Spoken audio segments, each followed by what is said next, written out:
Buenas tardes, buena tarde. Estamos empezando el directo de preguntas y respuestas con Laura García para hablar de las últimas novedades que han llegado como Foods. Así que voy a esperar unos minutitos, unos segunditos a que se vaya conectando la gente, que Instagram nos avise.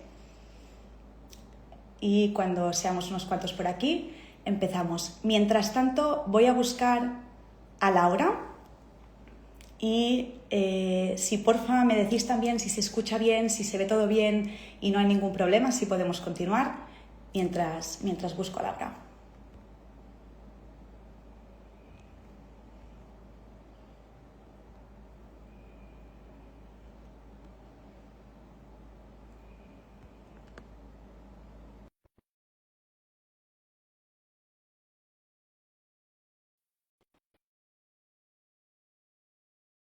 Para hablar sobre todo de novedades y para que aprovechemos este espacio. ¡Ah, listo! Esta vez hemos tenido más suerte. Sí, Bueno, estaba comentando, si mientras tanto alguien me puede decir que nos escucha bien, nos ve bien y que no hay ningún problema, porque así vamos siguiendo. ¿Tú, Laura, me escuchas bien? perfectamente. Vale, y a ti también. Genial.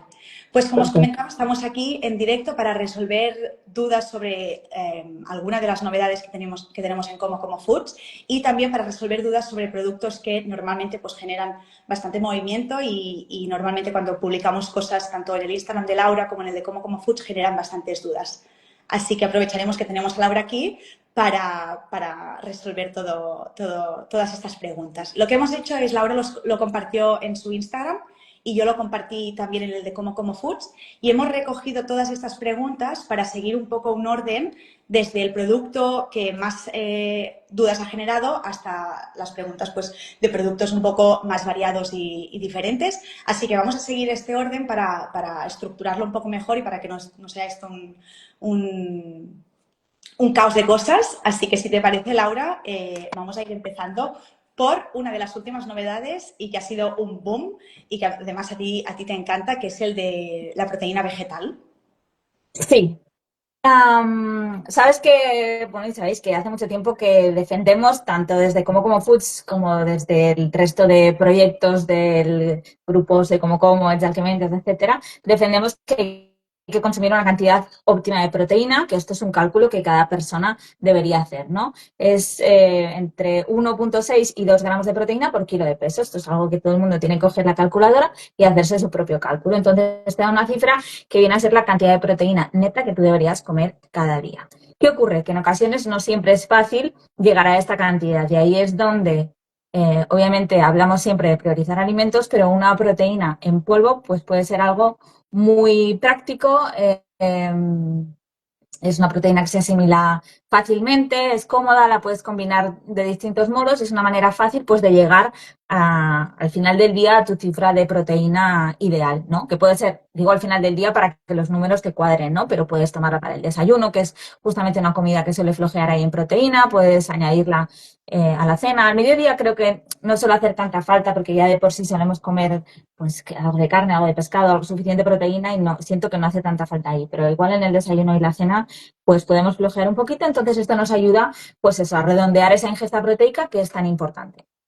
Entonces, esta proteína me gusta mucho porque es de origen vegetal, pero no contiene arroz, no contiene legumbre, estas proteínas que pueden causar más malestar digestivo y que además, pues bueno, claro, el arroz tiene sus cosillas con el arsénico, pues las de guisante no le sientan bien a todo el mundo, en fin. Entonces, lo que ocurre también es que muchas veces las levaduras de origen, ay, perdona, las proteínas en polvo de origen vegetal necesitan hacer una combinación de diferentes proteínas. ¿Por qué? Porque el perfil de aminoácidos es bastante incompleto, ¿vale? Lo que tiene esta proteína de levadura nutricional, que por cierto no tiene sabor a levadura nutricional, es que, bueno, han aislado la parte proteica de esta levadura y entonces consumimos eso, pues la proteína, y de hecho tiene 84 gramos de proteína por 100 gramos de producto, es decir, es un 84% de proteína que está muy bien. Entonces, tiene un perfil de aminoácidos que es el más parecido al de la proteína whey, que digamos que es el estándar de oro cuando hablamos de proteína en polvo, ¿de acuerdo? Entonces, aquellas personas que porque tengan problemas con la lactosa, no puedan consumir proteína whey o no les guste o quieran alternar o lo que sea, pues existe esta alternativa que bueno, es fantástica, estoy muy contenta. Llevo mucho tiempo tomándola porque antes de sacar un producto, pues tú sabes que puede pasar mucho tiempo y durante ese tiempo pues yo la he estado tomando y la verdad que a mí me encanta. Genial, pues vamos si quieres con las preguntas que nos han ido dejando y si también las tenéis en el chat, las personas que estéis en directo, tenéis alguna duda que queráis comentar, pues la comentamos también. Hay una persona que nos preguntaba que camina 9 kilómetros diarios y que no hace ejercicio de fuerza y que si en este caso necesita tomar el suplemento de proteína. Vale, la idea del suplemento es lo que comentaba antes, redondear tu ingesta proteica. Y la ingesta proteica es importante para todos, hagas o no hagas ejercicio de fuerza. Si me lo puntualiza así, es probablemente porque esa persona sabe que debería hacer ejercicio de fuerza y probablemente lo tenga en mente y sea como su próximo cambio en su estilo de vida. Pero aún así, me parece muy interesante para todo el mundo mantener una buena ingesta proteica. De hecho, por ejemplo, se ha visto en personas convalecientes que las han operado por una lesión o lo que sea, que si mantienen una buena ingesta proteica, se pierde menos masa muscular, ¿no? Y esto es muy importante, especialmente a medida que cumplimos años, ¿no? Entonces, sí, me parece importante también para una persona que no realice ejercicio. Genial. Y en esta misma línea un poco preguntan y preguntaron muchísimo cómo incorporar esta proteína vegetal a su dieta o en su día a día. ¿Qué propuestas Vale. hay o si es mejor por la mañana, por la noche, si hay alguna, o sea, si hay alguna prioridad en este sentido? Vale.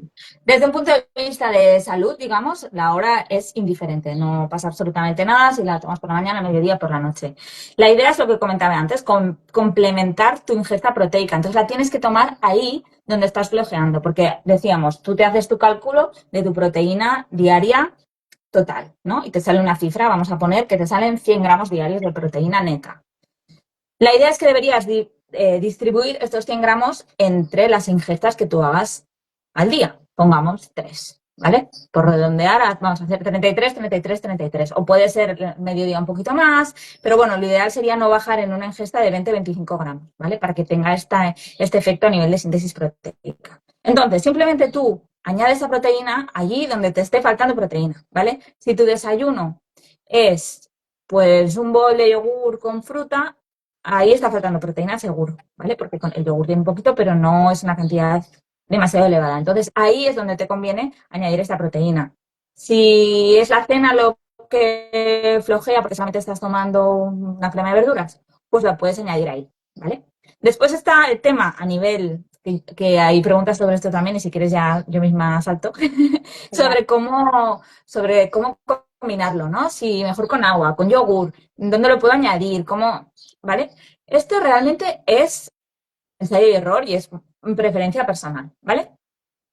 Yo la tomo muchas veces añadiéndola a un yogur, al que además añado un poquito de agua, porque si no queda un engrudo. Claro, al final esto es un polvo que es muy fino, que por cierto se disuelve perfectamente bien, no hace grumos ni nada parecido. Entonces, le añado al yogur con un poquito de agua para que quede así un poquito más líquido, pero sin ser excesivamente líquido, y ya está. Quizá añado unos arándanos congelados o unas fresas o lo que me apetezca en ese momento y me cuadre por la ingesta del momento, ¿vale?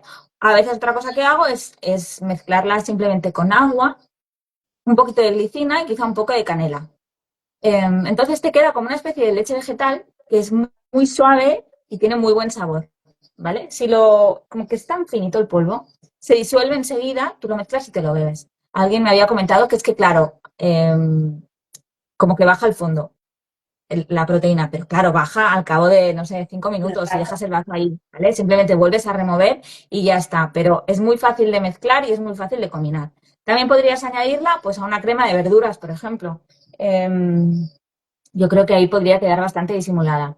De hecho, Y una cosa, Laura, que preguntaban también es si esta proteína vegetal, si la tomas, si cambia el gusto, el sabor, digamos, de los del... alimentos. Sí, Vale.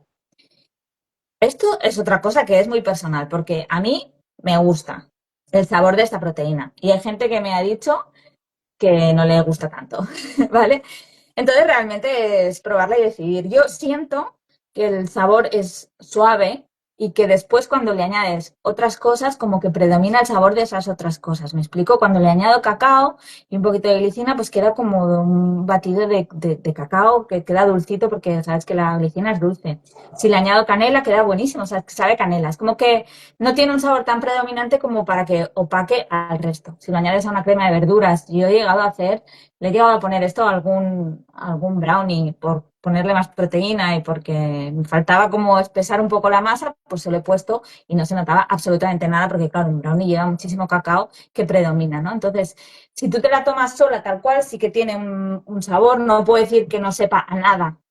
Hay muy pocas cosas que sepan a nada, ¿no? Pero el sabor pasa muy desapercibido y Vale. no sé, a mí me parece muy fácil de combinar. Vale, y ahora estabas explicando que alguna vez lo has añadido al brownie y lo mezclo con una pregunta que tenemos aquí que dice, nos pregunta, ¿la proteína en polvo se puede calentar para cocer junto a los copos de trigo sarraceno? Y ya que nos Sí, estabas contando que se puede sí. calentar en un brownie, pues Se puede calentar, no hay problema. Justo en el caso de los copos de trigo sarraceno, quizá no le vería demasiado sentido calentarla porque, ¿cómo decirte? En un brownie sí, porque si quiero que quede integrada en la masa, como que lo tengo que cocinar a la vez. Pero en los copos de trigo sarraceno los puedes cocinar y después añadir la proteína. Me explico, justo en ese caso creo que no haría falta. Pero bueno, pasar no pasaría. genial.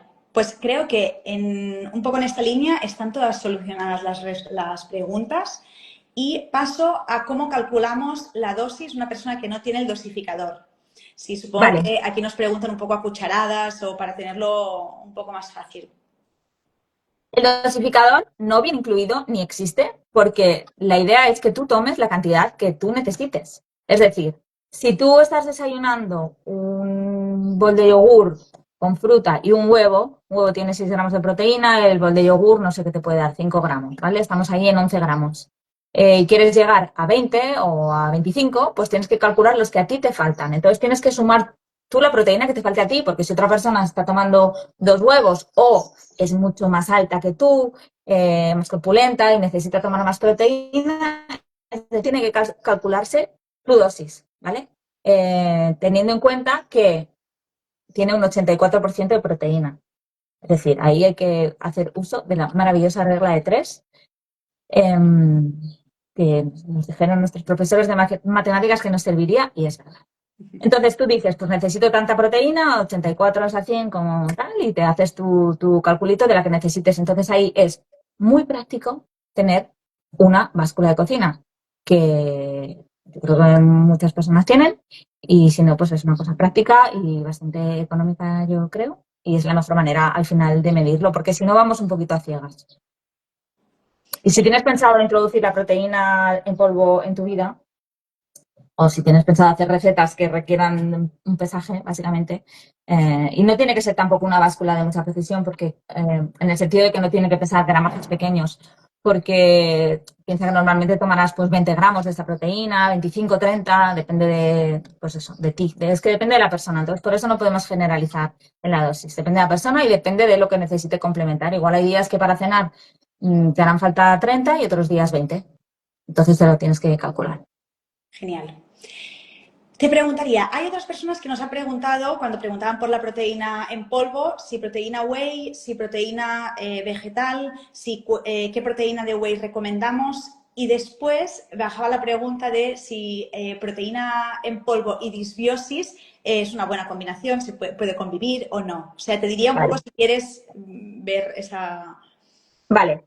Tanto la proteína whey como la proteína vegetal completa de levadura nutricional me parecen fantásticas opciones. Aquí depende un poco de la preferencia personal. Eh, ¿Oís estas voces que estoy de aquí fuera? No, es por cerrar la ventana, ¿no? Vale, perdón. La proteína whey es fantástica, me parece excelente, con un perfil de aminoácidos magnífico. Y lo que yo hago personalmente es alternarlas, porque creo que las dos tienen cosas interesantes. Por ejemplo, una cosa que tiene la proteína de levadura nutricional es que aporta un poquito de fibra, ¿no? Y la fibra de la levadura nutricional justamente son los betaglucanos, que es una fibra muy interesante, ¿no? Entonces, bueno, a mí me gusta alternarlas, tengo las dos en casa y eso. No las suelo a la vez en un mismo batido, por ejemplo, sino que quizá pues para desayunar un día tomo uno, otro día tomo otro, o si por la noche me falta complementar, pues por la mañana he tomado whey, por la noche tomo la de levadura nutricional y las combino de esta manera, ¿vale? Una persona que tenga problemas con los lácteos, clarísimamente no puede tomar la de whey, tiene que ir a por la de levadura nutricional, o si hubiera también algún problema que pues por algún motivo su médico le ha recomendado apartar los lácteos temporalmente, ¿no? Entonces, sin más. Respecto a la disbiosis, esto también depende muchísimo de la persona, de cuál sea el origen de esta disbiosis. Hay muchos casos, o sea, hay muchos tipos distintos de SIBO que pueden tener problemas con un alimento o con otro, y al final eso hay un punto que es ensayo y error y consultarlo.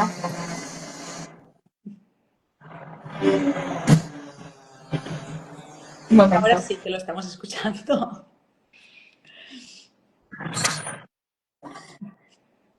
¿Qué horas de hacer obras? En fin, cosas de... Perdón.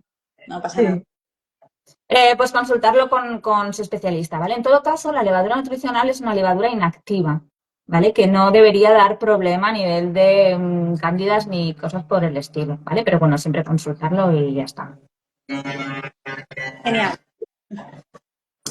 Bueno, vamos, no pasa nada. Mira, otra pregunta un poco ligada al tema de la disbiosis es que hay, y nos han comentado varias veces, gente que la proteína les sienta mal.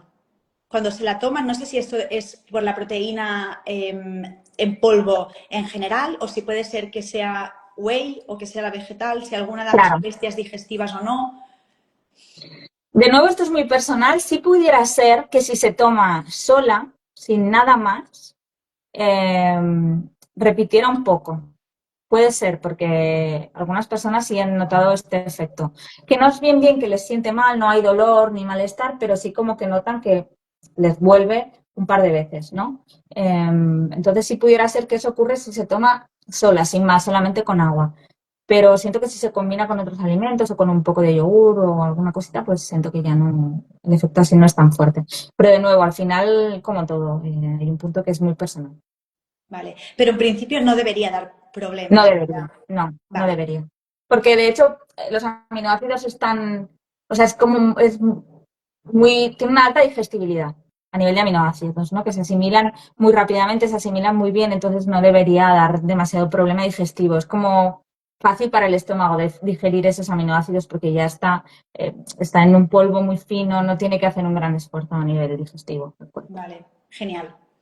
A no ser que haya temas de lactosa, que es lo que comentabas, que entonces mejor vegetal que proteína whey. Sí, exacto. Sí, sí, sí, pero en ese caso es que es clarísimo, porque ahí sí que hay trazas de restos de lactosa, claro. Vale, vale. En la whey, que por cierto, han preguntado cuál recomendamos. Sí, A mí me gusta mucho la de HSN, que tenemos también en Como Foods, el aislado, que tiene una buenísima cantidad de proteína por 100 gramos, así que esa es la que suelo alternar con la de levadura nutricional. perfecto. Mira, nos dice Paqui aquí que me sienta mal con bebida vegetal, con agua no tanto. Pues entonces igual es culpa de la bebida vegetal, no sé, o de la Que, mezcla en sí. que tampoco somos defensores, es lo que comentamos muchas No, veces. sí, me ha parecido ver otro mensaje que leche vegetal recomiendas. La verdad es que no suelo consumir ninguna y si puntualmente necesito alguna para alguna receta, la preparo al momento con agua y con una manteca o con el fruto seco en cuestión y ya está. Pero no suelo comprar ninguna leche vegetal y siento que si lo pruebas solamente con agua, el resultado ya parece una leche vegetal. O sea que, bueno, dale una oportunidad así y te ahorrarás también un dinerito en leche vegetal. Eso. Vale, y para terminar con las preguntas de proteína, nos preguntan si la proteína whey sube la glucemia. Vale, podría tener, o sea, en personas sanas tiene como un efecto transitorio, pero es totalmente fisiológico, ¿vale? O sea, es normal, y esto ocurre muchas veces cuando consumimos alimentos que provoca esta subida, pero es leve, es transitoria, es fisiológica, es normal y el cuerpo está perfectamente preparado para gestionarla. Suele ocurrir, de hecho, si se consume sola, si se consume con alimentos o, por ejemplo, se consume con carbohidratos, está visto que mejora la respuesta glucémica de esa comida. O sea que, de hecho, hay estudios incluso en personas con diabetes tipo 2. Así que no es un problema. A veces, o se usa un medidor y de pronto se controla todo al dedillo, pues sí que quizá ves cosas, pero que es una respuesta fisiológica normal, que la glucemia va variando a lo largo del día y el cuerpo es perfectamente capaz de gestionar eso. Perfecto. Y mira, preguntaban por aquí también si lo podemos combinar con agua de coco. A ver, por poderse, sí, por poderse se puede. ¿Vale? Que quizás piense que puede ser que no ayudará al sabor o le ves algún inconveniente. Bueno, yo no le pondría demasiada agua de coco porque, bueno, me parece un poco empalagosa, pero bueno, sí que puede ayudar como a darle un sabor más dulce y sí que puede quedar rico. Un poquito de agua de coco y luego quizá agua normal. No pondría todo agua de coco, me parecería un poco demasiado. Vale. Y por último, preguntaban también que si la bebida vegetal, no, si la vegetal, creo que preguntan por la proteína, puede sentar mal si tienes SIBO. Esto es lo que hemos comentado antes, ¿verdad? Sí, realmente depende de la persona. No debería, pero claro, esto, cada SIBO es un Vale. mundo, si es sulfuro, si es metano, depende de mil cosas y hay un punto que hay que probarlo o consultarlo con tu especialista. Vale, genial. Sigo con alguna pregunta de suplementación que teníamos también, que preguntaban Venga. las diferencias entre proteína, creatina y cómo combinarlas, si es necesario o no. Explícanos un poco sobre la creatina, que Vale, está muy de moda. la creatina no es una proteína. Es un compuesto nitrogenado que lo que hace es mejorar el reciclaje de ATP a nivel celular, en cristiano. Mejora la capacidad de la célula para tener energía en momentos de demanda energética, ¿vale? Durante años se estaba muy vinculada al mundo del deporte, parecía que era solamente para la gente que era al gimnasio, pero ya se ha visto que no, que es un suplemento muy seguro y que está muy indicado bueno, para muchísimas personas. No puedo decir para todo el mundo, siempre puede haber alguien que pueda pasar algo, pero para mucha gente es interesante consumirla. De hecho, somos capaces de sintetizar una pequeñita cantidad y además podemos obtener algunas cantidades también a través de la alimentación, pues porque está en el pescado y en la carne, ¿no? En los alimentos de origen animal. Pero esa cantidad se ha visto que es insuficiente para las demandas energéticas del cuerpo, especialmente del cerebro también. Entonces, por eso se recomienda pues, suplementar creatina. La dosis más recomendada es de 5 gramos al día, aunque la verdad es que ya se empiezan a escuchar 10 gramos para salud cerebral y se están haciendo algunos estudios con enfermos de Alzheimer y demás. Bueno, la verdad es que es muy interesante, a pesar de que lleva muchísimos años siendo estudiada, siguen apareciendo temas, se van subiendo las dosis y están viendo otros efectos también a nivel óseo, así que es muy interesante para todo el mundo, se haga o no se haga ejercicio de fuerza. Vale, genial. Más suplementación. Preguntaban también, otra vez con la disbiosis, ¿qué pasa con la glicina o la creatina? Si aquí hay algún problema. La creatina, dudo mucho que haya un problema. De hecho, puede mejorar como a nivel celular pues las células del endotelio, del intestino, a nivel de permeabilidad intestinal. O sea que, bueno, creo que por ahí puede mejorar. Y la glicina, lo mismo. De hecho, es uno de los componentes del colágeno y por ahí puede mejorar la permeabilidad intestinal. Entonces, bueno, yo creo que no debería haber inconveniente. De nuevo, las personas con SIBO es una es un problema muy complicado y depende del punto de tratamiento en el que se encuentren todavía más. Entonces, bueno, siempre pues consultarlo con el especialista que les esté ayudando a tratar esto. Genial. Por aquí también preguntan que si tomo Sintrom, si puedo usar proteína y creatina. Proteína sí, porque al final es un alimento. No debería afectar. Y la creatina entiendo que también, pero bueno, que lo consulte con el médico. De hecho, la creatina a nivel cardíaco puede ser muy beneficiosa. O sea que bueno, entiendo que no debería haber inconveniente, pero de nuevo, cuando se está tomando medicación, pues cualquier cosita, consulta con el médico. Genial. Preguntaban si el magnesio en polvo tiene sabor.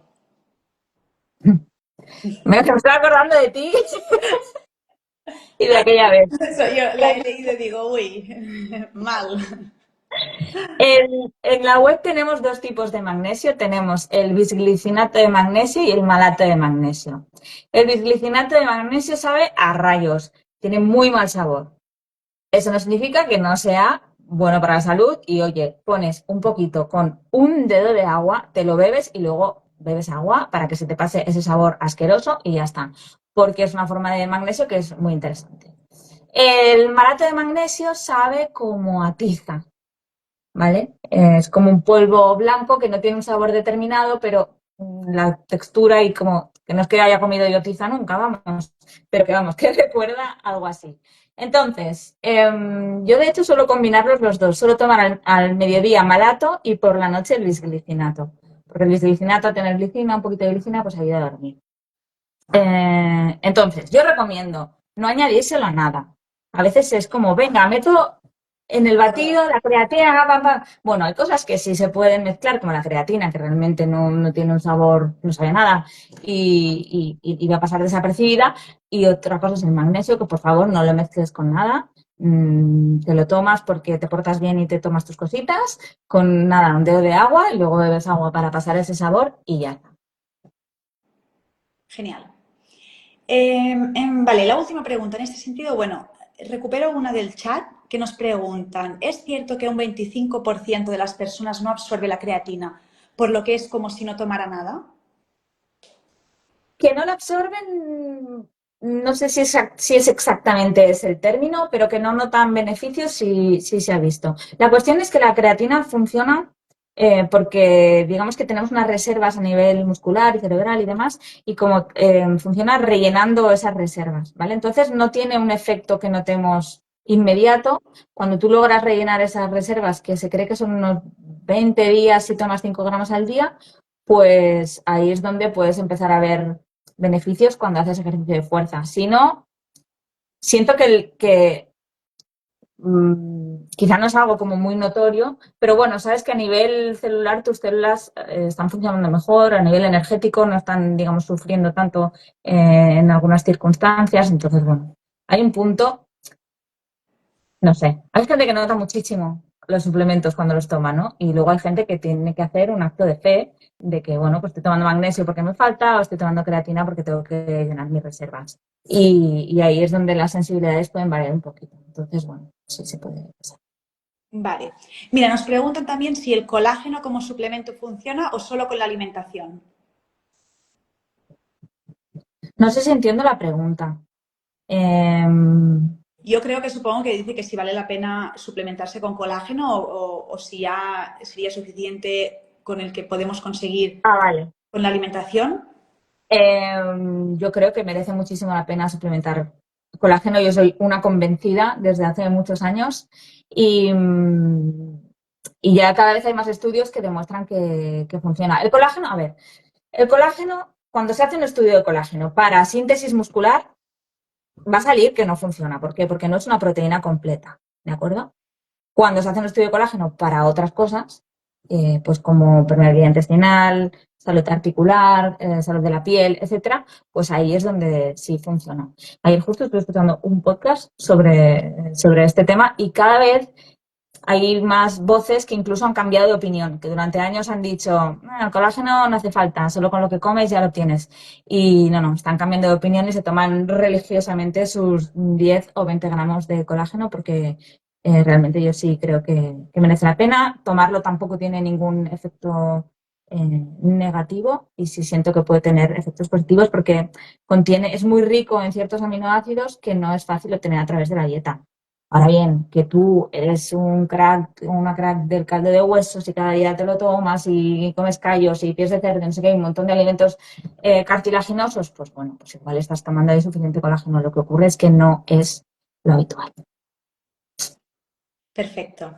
Pues ya tenemos solo la última de este apartado de suplementación que nos pregunta si se desayuna un batido con gel de chía y justo después se toman suplementos, ¿se absorben bien? A ver, el gel de chía forma un mucílago, una fibra, que lo que hace es ralentizar el vaciado gástrico. Entonces, no afecta a la mayoría de suplementos, podría afectar un poquito, pero el efecto es muy, muy leve a suplementos que sean minerales, ¿vale? Entonces, en ese caso, igual yo sí lo separaría un poco, pero el resto de suplementos no parece afectar. Vale. Mira, nos pregunta también si podemos recomendar un buen colágeno. A mí me gusta de nuevo el DHSN que tenemos en Como Foods. Yo lo añado a un batido que me tomo por las mañanas. Sabe a colágeno, porque es lo que es, pero yo lo combino con el whey o con la proteína en polvo, le pongo cacao, un poco de canela, un poco de glicina y cositas, y bueno, se toma perfectamente. Así que bueno, no me parece buena idea añadirlo al café porque siento que, bueno, hay gente que lo hace, ¿eh? Pero es por el sabor, básicamente. La gente que toma café es porque respeta su café y quiere que le sepa café. Entonces de pronto añades eso, Claro, no lo veo. No lo veo. Pero, y tampoco, y tomarlo solamente con agua, uff. también es complicado. Yo lo he intentado con agua, Sí, en el café y no hay forma. O con el no. batido o A no. mí me gusta en batido o hubo un tiempo que también lo añadía a un caldo de verduras, a un caldo de huesos, incluso que tuviera ahí extra de colágeno. Ahí sí que pasa totalmente desapercibido. El DHSN no tiene vitamina C, correcto, pero no hace falta que lo tenga. O sea, tú puedes tomarte la vitamina C aparte, ¿no? Porque te tomas un comprimido de vitamina C, o puedes tomar un zumo de limón, o puedes tomar alimentos ricos en vitamina C. Al final no necesitas comerlo como a la vez, ¿vale? Basta con que el cuerpo tenga vitamina C y tú te tomes tu colágeno, entonces en el momento en el que ese colágeno tiene que hacer su magia y sintetizar colágeno nuevo, pues sí que necesita la vitamina C como cofactor, pero no siento que tenga que ir junto y siento que a veces eso hace que el sabor sea más complicado porque la vitamina C es ácida y entonces ya para que sepa mejor le ponen edulcorantes o saborizantes o no sé qué y se lía un poco todo.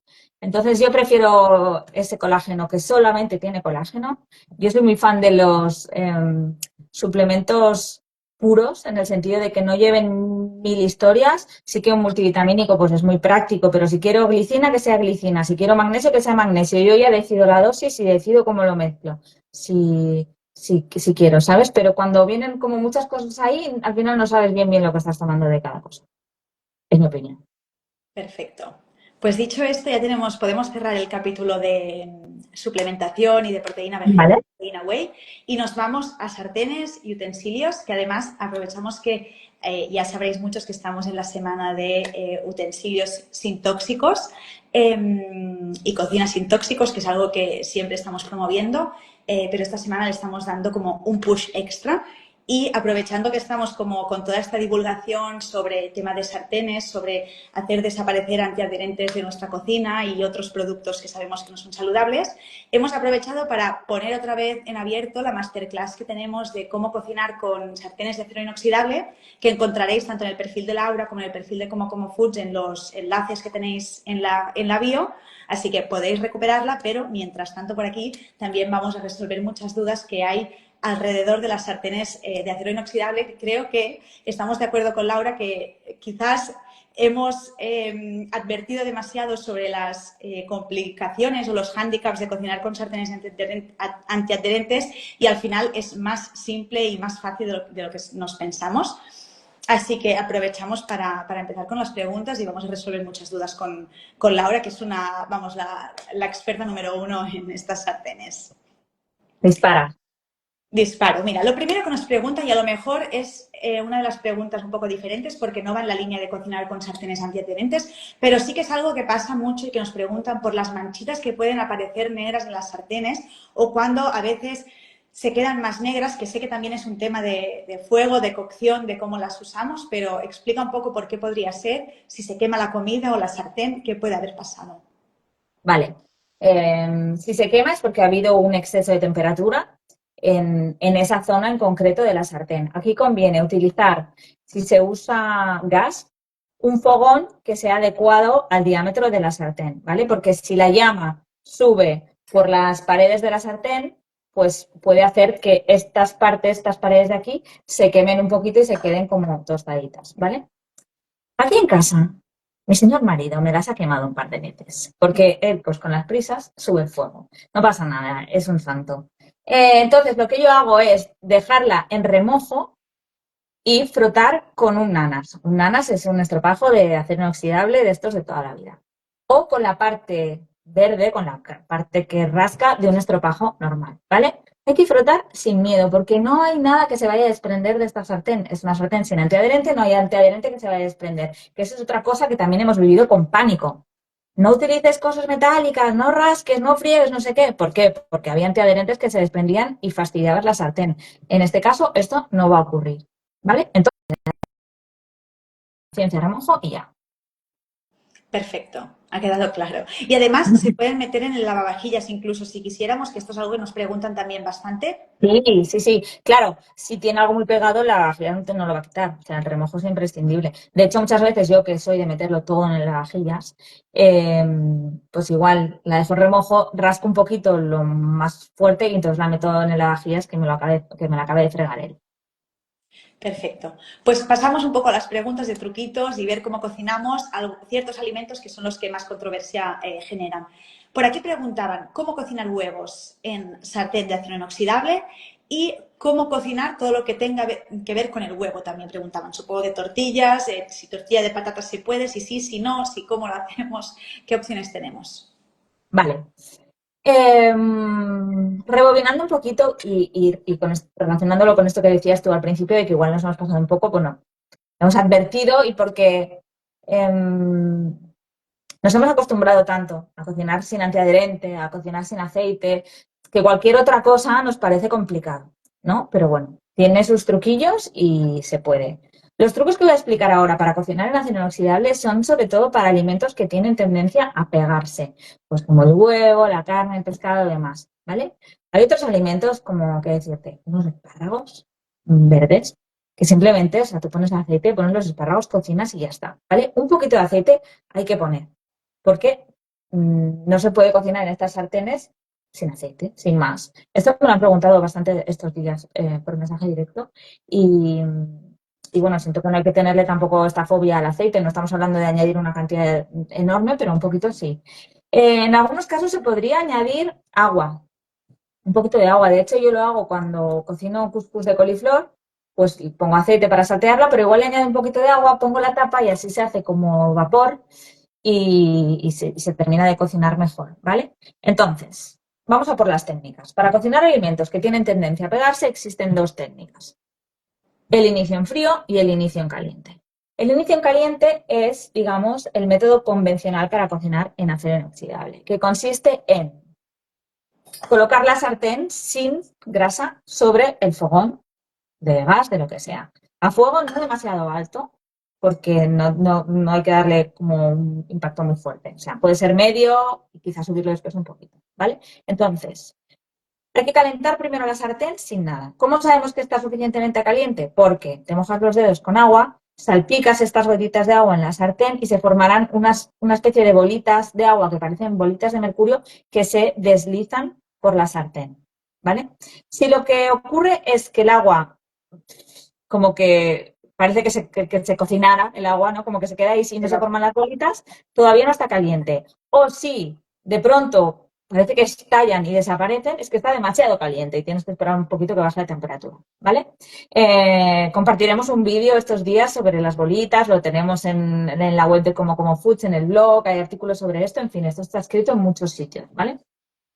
Entonces, cuando se formen estas bolitas de mercurio, puedes añadir la grasa para cocinar y entonces añades los alimentos, ¿vale? Lo que ocurre en este caso es que la grasa va a sellar la sartén y además se forma una especie de capa de gas, se llama efecto Leidenfrost, que de algún modo hace que los alimentos floten por encima de la sartén. Obviamente estamos hablando de una capa diminuta, pero es lo que ocurre y de esa manera puedes ver pues, esos huevos fritos que se deslizan por la sartén, ¿vale? Ese es el método de inicio en caliente. El método de inicio en frío es un método al que llegó mi madre un día por casualidad y que con el tiempo hemos ido ella y yo perfeccionando, ¿vale? Y que consiste en colocar los alimentos, colocar el aceite o la grasa que vayas a utilizar en frío en la sartén. Colocas, por ejemplo, el huevo batido o el huevo que quieres freír y entonces pones la sartén sobre el fogón al mínimo, ¿vale? Gas mínimo, si estás utilizando vitro o inducción, un 3 quizá, ¿vale? Eso también depende un poquito de cada fogón, pero en el 1 realmente no ocurre nada. en una inducción o en una vitro, ¿vale? Entonces, ahí vas esperando poco a poco a que el huevo se vaya cuajando y se vaya cocinando. No estamos hablando de 3 horas, no tarda tanto, ¿vale? Simplemente lo vas viendo y ya está. Y después, con una espátula flexible, debería tener por aquí, bueno, o con una cuchara o con una espátula aquí. Con esta espátula, ¿ves? Que es flexible y tiene esta forma, pues vas así, y levantas, pues es una tortilla, un huevo, levantas un poquito por los lados, lo que igual se hubiera podido adherir, y que es muy poquito, y ya así, pues esperas a que se termine de cocinar, ¿vale? Esto sirve para huevo frito, para un revuelto, para una tortilla francesa. Entonces, yo recomiendo saber utilizar los dos métodos y practicar con ambos, porque quizá digas, mira, la tortilla francesa me queda mejor en frío y el huevo frito lo prefiero en caliente porque así se me hacen las puntillitas. Pues bueno, pues tú eliges, ¿vale? Me parece interesante dominar los dos métodos y entonces elegir, sin más. ¿Me he olvidado algo No. de las preguntas? Iba a preguntarte si había alguna cosa que cocinarías mejor en el método en caliente, otra en frío, pero supongo que depende del resultado que quieras conseguir o de lo que te Claro. apetezca aquel día. Hay gente que es muy fan, pues lo que decía, de las puntillitas, entonces ahí te recomiendo el método en caliente. Yo, en general, utilizo 99,9% de las veces el método en frío. Y lo utilizo también para la carne, lo utilizo para cuando cocino pescado. El pescado casi siempre lo cocino en el horno. Es raro que lo cocine en la sartén. Porque suelo cocinar, pues, una lubina entera, 2 doradas, un rodaballo. Suelo cocinar un trozo de pescado grande que no me cabe en la sartén, lo meto en el horno y ya está. Además, son 10 minutos el pescado en el horno. Por favor, el horno es para usarlo y no para guardar sartenes.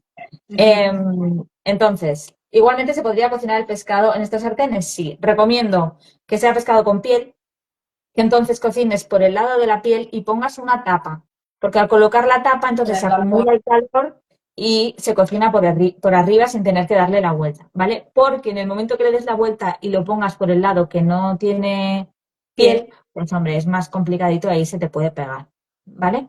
Pero bueno, ese es el método que yo prefiero, el de inicio en frío, porque me parece que también es como más respetuoso con los alimentos, no ves el aceite humear, que siempre da como un poco de mal rollo y estas cosas. Entonces, a la pregunta que nos hacían de qué no se puede cocinar en acero inoxidable es nada, o sea, se puede cocinar todo realmente. Bueno, el acero inoxidable, a ver, puede reaccionar con alimentos ácidos, ¿Vale? como el zumo de limón, el vinagre, Con el el tomate. tomate. Entonces, en ese caso, ¿qué ocurriría? Que podría desprender níquel. De hecho, este es un tema importante para las personas que tengan esta duda. Las sartenes de acero inoxidable contienen una aleación de níquel y cromo, que es lo que hace que sea inoxidable. Entonces, este níquel se desprende sobre todo en presencia de alimentos ácidos, pero en las primeras cocciones, ¿vale? Cuando más se desprende este níquel es, pues eso, en los primeros 5 o 6 usos. Después ya son cantidades muy residuales que no suponen para nada un problema y recordemos que el níquel está en todas partes, está en las cremalleras, en los pendientes, en las llaves, en los relojes y en muchísimos alimentos porque está en el suelo, ¿vale? Las legumbres tienen mucho níquel, hay muchos alimentos con níquel. Entonces, una cosa que podrías hacer, si esto te preocupa, es cuando te compres la sartén de acero inoxidable, pues cocinas una salsa de tomate más chusquero que encuentres en el súper, cocinas una salsa de tomate durante bastante rato, pues 40 minutos o así, y luego esta salsa de tomate la tiras. Algo más rápido se me ocurre incluso pues limpiarla con vinagre y luego con detergente, ¿sabes? Porque el vinagre iba a reaccionar, se va a llevar gran parte del níquel y ya está, me parece incluso más rápido. Obviamente yo no lo he probado ni lo he podido medir en casa cuánto níquel se está desprendiendo, pero sí escribí un artículo sobre esto en mi blog, que lo tienes en bailarogarcia.com, o sea que te recomiendo que le eches un vistazo si es algo que te preocupa y ahí sí que enlace los estudios donde sí que han hecho pruebas de cuánto níquel se desprende en presencia de alimentos ácidos. Dicho esto, ¿se puede cocinar una salsa de tomate en una sartén de acero inoxidable? Sí, perfectamente. Solamente sí, porque ya dando por hecho que se haya desprendido casi todo el níquel, ¿no? Solamente si fueras una persona con alergia o un problema grave, suele dar como problemas de dermatitis y demás, pues bueno, quizá en ese caso optaría por otro material que no fuera a reaccionar. Vale, mira, en esta línea un poco de lo que estamos hablando, hay otra persona que nos preguntaba que hay muchas sartenes que son tricapa, o sea, acero inoxidable, aluminio y acero inoxidable, ¿no? Mm. Y se preocupaba por si esta primera capa de acero inoxidable quizás se puede rayar o si realmente terminaríamos cocinando con este aluminio. Si es posible que pase esto, que entiendo que no por lo que has comentado antes de que no se raya, pero dice que además sí lo vería en caso de que esto pasara. El tema No, es que no puedo. realmente tendrías que romper la sartén para llegar a ese aluminio. El aluminio se añade a las sartenes de acero inoxidable porque es ligero y es un buen conductor, porque de hecho el acero inoxidable no es tan buen conductor del calor, ¿no? Entonces, para que el calor se distribuya por toda la sartén, se añade una capa interna de aluminio, pero este aluminio nunca jamás saldrá al exterior, a no ser que literalmente rompas de algún modo mecánico con herramientas tu sartén. Solamente fregando no vas a llegar a este aluminio. Vale, genial. Y he visto también por el chat que nos preguntaban por las sartenes de hierro mineral y ahora aquí también tengo una de las preguntas que nos hicieron por Instagram que nos preguntan acero inoxidable versus hierro mineral. ¿Por cuál empezar si eres principiante o qué nos tienes que contar sobre por qué acero o por qué hierro? Vale. El hierro mineral es otro de esos materiales sin tóxicos que está bien, aunque tiene más limitaciones. En ese caso, por ejemplo, sí que no podrías cocinar nunca una salsa de tomate porque ahí se desprendería el hierro de la sartén. Entonces, bueno, me parecen unas sartenes más complicadas de cuidar porque tienes que curarlas con aceite, tienes que engrasarlas después de cada uso, lo que hace que no la puedas guardar del mismo modo que guardarías otra sartén, ¿no? Y las sartenes de acero inoxidable, por cierto, no necesitan curación previa, no necesitan nada, ni necesitas guardarlas engrasadas. Entonces tú las puedes guardar, pues como todo el mundo, más o menos yo creo que guardamos las sartenes, así, ¿vale? Con las de hierro esto no lo puedes hacer porque la sartén está engrasada. Bueno, y si lo haces, pues se van a manchar entre ellas porque tienes que guardar la sartén engrasada para que no se oxide. ¿Vale? Entonces, en ese sentido, me parecen más difíciles de mantener y por eso para principiantes tampoco me parecerían la mejor opción. Después está este tema de que ahí sí que no puedes cocinar alimentos ácidos y también podría desprender pequeñas cantidades de hierro que, bueno, para algunas personas quizás no sería lo ideal. Yo la verdad que siento que es más fácil utilizar acero inoxidable una vez te haces con ellas y más sencillo mantener las sartenes. Son también más livianas que las de hierro. Las de hierro son bastante más pesadas. Entonces, bueno, la verdad que yo prefiero el acero inoxidable, que al final quizá en sartén no es algo tan habitual, pero en olla es un material que nuestras madres ya tenían las ollas de acero inoxidable desde siempre. O sea que yo para principiantes me quedaría con inox. Vale. Para terminar con temas sartenes y demás, nos preguntaban también un poco cómo elegir el tamaño de la sartén, supongo que también en función de cuántas personas sean en casa o de qué es lo que van a cocinar, pero además también te lo junto con otra pregunta que nos decía, el wok, que es una de las novedades que hemos sacado hace poquito en Como Foods, ¿qué diferencia hay con las sartenes? Y quizás podemos relacionarlo todo un poco, ¿no? Tamaño de sartenes, el wok que sabemos que es más hondo, no sé. ¿Qué nos Vale. explicas al respecto? En Common Foods tenemos la sartén de 20 centímetros, de 24 y de 28, ¿vale? La verdad es que yo las uso todas, porque todo depende del momento. Pero si tuviera que elegir, yo me quedaría con una grande y una pequeña. Ahí también depende de la cantidad de personas que seamos en casa. Pero, por ejemplo, la de 20, pues me resulta muy práctica para hacer una tortilla francesa, para hacer un huevo, como que está muy controlado todo aquí en una sartén pequeñita.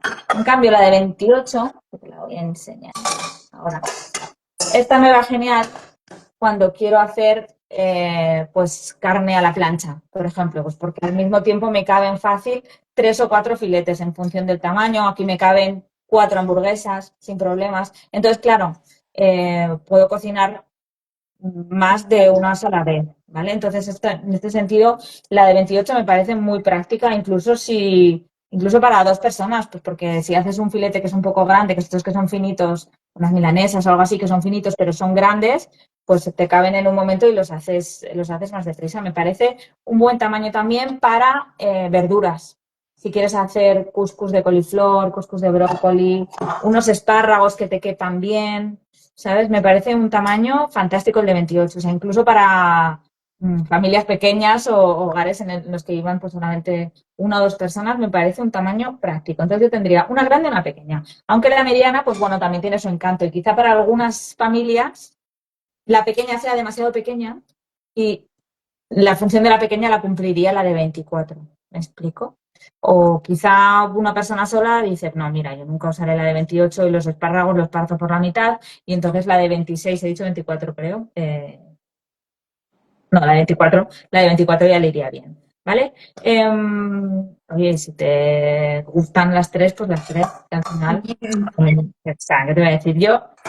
Que las tengo todas. Así que bueno. Y sobre el wok, aquí está. Aquí se ve la diferencia en cuanto a profundidad respecto a una sartén. ¿Ves? Sí, esto es genial. Claro. Sí, porque a veces en las fotos como que cuesta de ver. Sí, de apreciar cuál es la diferencia, si realmente es cómo Exacto, es. ¿ves? O sea, aquí es sartén, quizás esta es la más pequeñita y no es por ejemplo.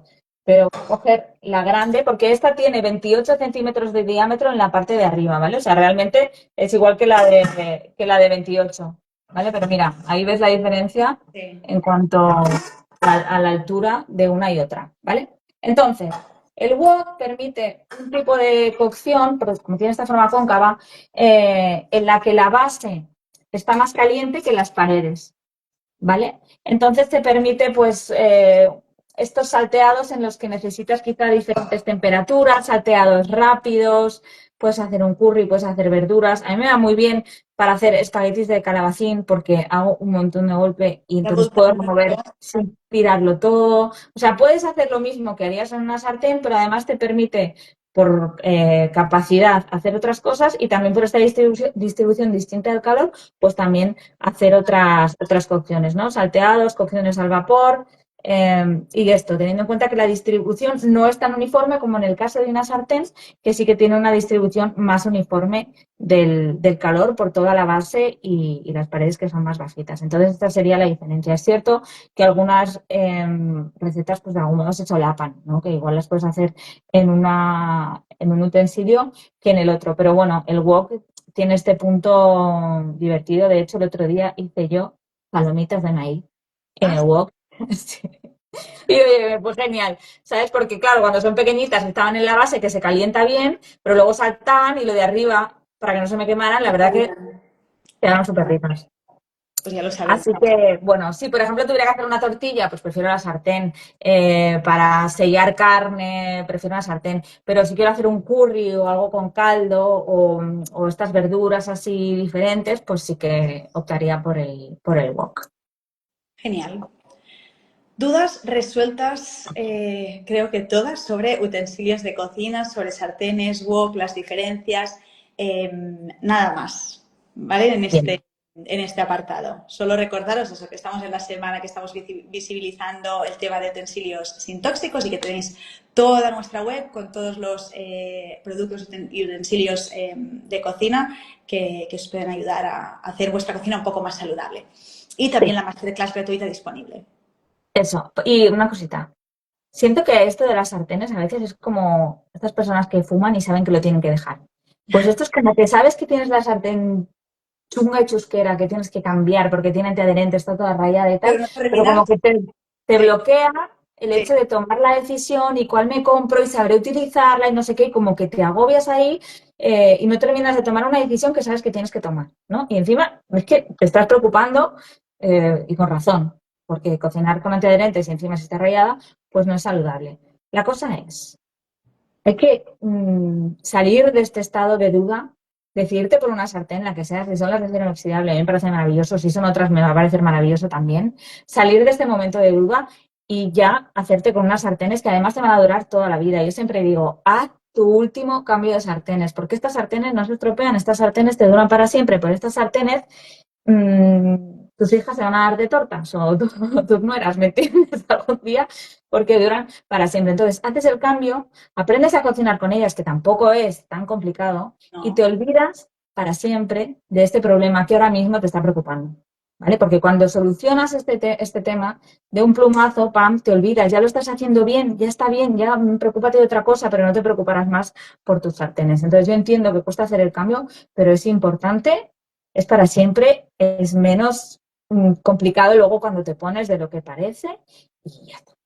Y porque también confunden mucho. Al final hay mucho marketing detrás de las sartenes con antiadherente que nos dicen no, sin mil cosas, pero que en realidad siguen siendo antiadherentes y siguen siendo tóxicos que Sí, no podemos ingerir. O sea que al final es como claro. dejamos de estar de esto, sabemos cuáles son los materiales saludables y para adelante. Tomar la decisión, lo que decías, sea cual sea, pero no pensar de lo más. Sí, totalmente. Al final, todos estos otros materiales, o sea, ya nos pasó con el teflón, que caímos de cuatro patas y luego, ay, pues vaya, que era tóxico, ¿no? Pues bueno, no repitamos de nuevo otra vez. Al final, estos antiadherentes, pues no tendrán PFOA, pero tendrán otros PFAs, tendrán compuestos que además hay muy poca transparencia en este sentido a nivel de materiales y primero sacan la sartén y luego ya veremos si es tóxica o no. Pues bueno, yo prefiero que mejor optar por un material que ya te dure para siempre, que no tengas que estar preocupándote y que además es más resistente porque estas sartenes con estos antiadherentes, digamos, eh, ecológicos, también se rayan enseguida y a los 6 meses, con suerte, pues probablemente las tengas que cambiar, ¿no? Con lo que esto supone a nivel del medio ambiente, a nivel del coste económico, el tiempo que lo vas demorando y consigues con ellas rayadas, es decir, mil temas que desaparecen de un plumazo cuando te compras una sartén de estas. Exacto. Ya está. A ver, mira, nos preguntaban un segundito por aquí. Vale, mira, nos dice Nuria que las cambió en verano y que van súper bien cuando le pillas el truco. Genial. Después nos preguntan las sartenes de cerámica. Es que, o sea, sé que en Estados Unidos existen unas sartenes que realmente son de cerámica. Es decir, eso es una taza, esta sartén, me explico, es cerámica de verdad. Y se cocina con ellas. Lo que aquí te llaman cerámica son unas sartenes de aluminio con un recubrimiento antiadherente que lleva algo de, suelen llevar sílice o algún componente que también lleva la cerámica. Y entonces te dicen que es un recubrimiento cerámico, pero no deja de ser un antiadherente que no sabemos bien lo que lleva y que además se raya con mucha facilidad. Y cuando se raya, entonces no solamente te comes el antiadherente, sino que te comes el aluminio que hay debajo. Entonces, la verdad que me parecen, no sé, no me parecen la mejor solución. Si realmente estás buscando cambiar tus sartenes para siempre, olvidarte del tema y optar por un material seguro, me parece terreno pantanoso. Genial. Mira, por aquí también, que las compraron gracias a ti y que están encantadas, que hay que Muy comprar bien. calidad y también dicen que se limpian súper fácil. O sea, que todo ventajas. Y otra cosa, el mango no se recalienta. Y eso está un poco relacionado con sartenes de calidad. Porque yo tengo un cazo de hace 10.000 años que es de acero inoxidable y no lo tiro porque es de acero inoxidable y no está mal, pero no es de tanta calidad y entonces el mango se recalienta y vamos, 4 de cada 5 veces que lo uso me Te quemo quemas. porque tengo otro cazo que sí que es como el que tenemos en Como Foods, que el mango es de calidad y no se recalienta, entonces no me fijo cuál es el que estoy usando y voy y me quemo por torpe. Así que la calidad es importante también con el acero inoxidable. Vale. Bueno, vamos a saltar a las últimas preguntas porque nos enrollamos y aquí nos van a dar tantas. Eh, Perfecto. Así que voy a preguntarte por otros productos que nos han dejado algunas preguntas así random y vamos. Perdona. Dime. Es que he visto una pregunta y nos hemos olvidado del tema tortilla de patata y tortilla de calabacín. Eso. Vale. Eh, en tono el mea culpa, porque yo no hago nunca tortilla de patata. Y a veces cuando la hago, tortilla de calabacín, soy tan sacrílega de que la he llegado a cuajar en la air fryer o en el horno, como si fuera un pastel, pues yo cuajo una tortilla y me quedo tan ancha, ¿vale? Dicho esto, ¿se puede hacer una tortilla de patata en una sartén de acero inoxidable sin antiadherente? Se puede. Y si tú entras en YouTube y pones tortilla de patata en sartén de acero inoxidable sin antiadherente, te va a aparecer un vídeo maravilloso, varios de hecho, de gente cocinando la tortilla de patata. El que más me ha gustado es el de un muchacho que cocina la patata primero al vapor, de algún otro modo, que es patata cocida y refrigerada, Entonces hace la mezcla con el huevo y entonces la cocina en la sartén de acero inoxidable. En todos los casos, cuando cocinan la tortilla de patata, lo hacen utilizando el método de inicio en caliente, es decir, con la sartén bien caliente, ¿vale? Entonces, si quieres hacer tortilla de calabacín, pues lo mismo. Eso sí, tendrás que usar un poquito más de aceite porque si no, se te va a pegar. Tampoco es ninguna locura y en el vídeo lo verás. Es clave también que el aceite esté bien distribuido por toda la sartén, ¿vale? Pero se puede, se puede. Ya está. Yo es que no suelo hacer tortillas porque ya tomo huevos por la mañana, entonces como que no encuentro el momento luego de... O hago tortilla francesa, pero bueno, en fin. Ya está. De todos modos, prometo practicar y hacer vídeos y enseñarlo porque es una cosa que Nos está pendiente encantará de verlo. hace mucho tiempo. Ya Perfecto. está. Ahora sí, podemos pasar a Vale. tortilla. Vamos, pues nos preguntaban por aquí si las conservas de pescado, el pesto de cold kale y la salsa de cilantro son aptos para embarazadas. Sí, sí, porque las conservas de pescado están cocinadas, ¿vale? El pescado se cocina al vapor y luego se rellena la conserva, las que llevan aceite con aceite y las que son al natural, pues con agua mineral eh, de manantial. Así que sí, el pescado está cocinado y además después está esterilizado el bote, o sea que sí. Y lo mismo con el pesto de Kale y la salsa de cilantro, son productos que han sido esterilizados, así que sin ningún problema. De hecho, te diría, así de memoria, que no puedan tomar embarazadas productos de como Foods, los vinagres, porque al no haber estado pasteurizados, pues ¿Vale? no se recomienda. Y, y el café por la cafeína, pero yo creo que todo lo demás no hay ningún problema. Perfecto. Otra pregunta que también me la he encontrado algunas veces por mensaje directo. ¿Los patés, una vez abiertos, se pueden congelar? Sí, sí se puede, sin ningún problema. Claro, tiene que ser una vez abierto, si no, no tiene sentido porque no necesita frío cuando estás en abrir, pero sí, se podría congelar. Lo que no se puede es congelar, descongelar y volver a congelar, porque se rompe la cadena del frío. Esto, bueno, pues acaso lo digo, yo creo que lo sabe todo el mundo, pero sí, sin ningún problema. Si te ha sobrado algo, pues lo puedes congelar, sí.